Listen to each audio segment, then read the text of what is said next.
I'm Dr. Sara Renner at Washburn University, and I'm here to help give you some practice tips about your KMEA all-state audition materials. And first up, we have this gorgeous larghetto from Handel's Sonata No. 2. This is a G minor sonata. It's just really in a beautiful singing range of the instrument, and it really captivates the oboe's talent of being able to create these long, flowing lines. So, a couple of things to keep in mind as we go through this movement, because it is long and it's rather exhausting in some ways, so we want to try to make it as easy as possible. So I would think of the tempo rolling forward a little bit. I still want to have an eighth note subdivision in my head, especially to get through all of these different types of dotted rhythms. But overall, feeling like it's moving forward is really going to be helpful. A practice tip that you can do for that is not only going to solidify that rhythm in your head, but it's going to force your airstream to keep moving forward to get that air connection, is you can articulate the different subdivisions. So I'm going to break this down into a 16th note subdivision because we're going so slow. So you can practice it. It'll sound a little bit like this.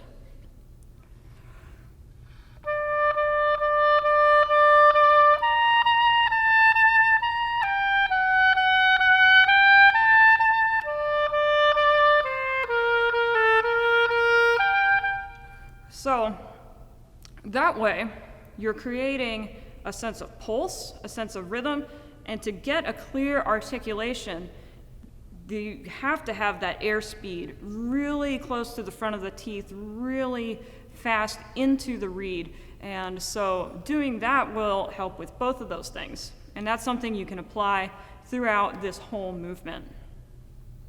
The other thing I would suggest is really using the dynamics, the expression markings to just create just this musical story. I hear this as something that's very mournful, very almost pleading in nature, and don't shy away from those different dynamics.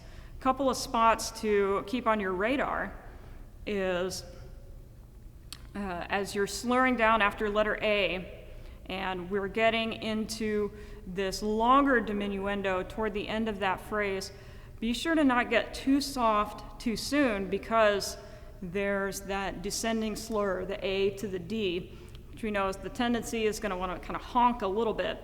So if you can hold off on that decrescendo just a little bit, that's gonna help you out. So don't do too much too soon there. And the other thing is to just really plan your breathing. Make sure you're breathing out before you're breathing in. And just try to keep as relaxed as possible physically to let the oboe do more of the work so that you have the energy to get through the next movement, which is the allegro.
So for this allegro, this very lively section that we have, I would say a couple of things that are going to help keep this moving forward and creating that lively, spirited sort of atmosphere that we have.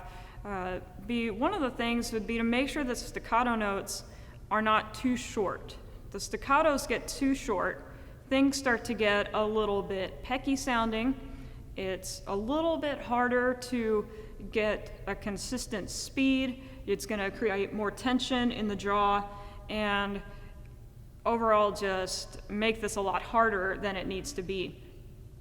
So I would think of just a light separation between those notes and let the speed take care of the shortness of how things sound. So I'm just thinking of just almost like a nice legato articulation and how that's going to keep things moving forward and not getting stuck note by note. Another thing that's helpful for this and for anything that has like these long running 16th note technical passages is to think about how the notes are grouped together, not necessarily by the articulations, but by the harmony, by the phrase.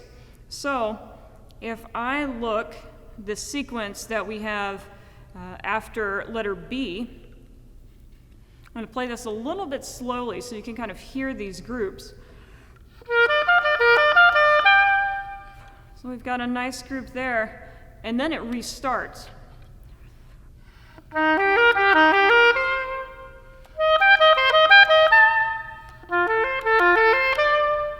So kind of taking these groups going across the phrase so that we kind of get this overlap of the phrasing so that it's not just 4 groups of 16ths, 4 groups of 16ths. This way we get this longer overall arching feeling, and it's also going to help ground your fingers a little bit. Another thing that I've done for this is actually just kind of analyze a lot of these patterns. Again, when we're looking after letter B with this sequence that starts on the forte, it's a B flat arpeggio. So I literally just took my pencil and wrote B flat for the top. We move to the next sequence, it's E flat major. So I wrote E flat. So that way it just kind of helps me keep track because we all practice our scales and arpeggios, and that way it's one less thing for me to think about, looking at all of those tiny little notes close together. And lastly, I would say to just pick a speed that works for you. It is marked allegro. That can mean a variety of things, but the most important thing is for that it to be clean and accurate. Even if it's a little bit slower than what you think it should be, or a little bit slower than how your friend is playing it, it's all about what's going to work for you in the long run. So pick a tempo that is consistent, that is clean, and that is accurate, and that's going to be a lot more convincing than if it were fast and a little bit sloppy.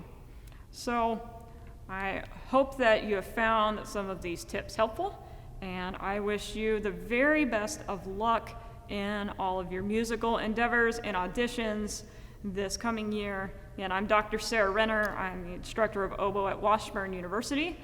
If you would like to get in touch with me or send any questions, my email will be in the display at the bottom. I look forward to hearing from you, and again, best of luck.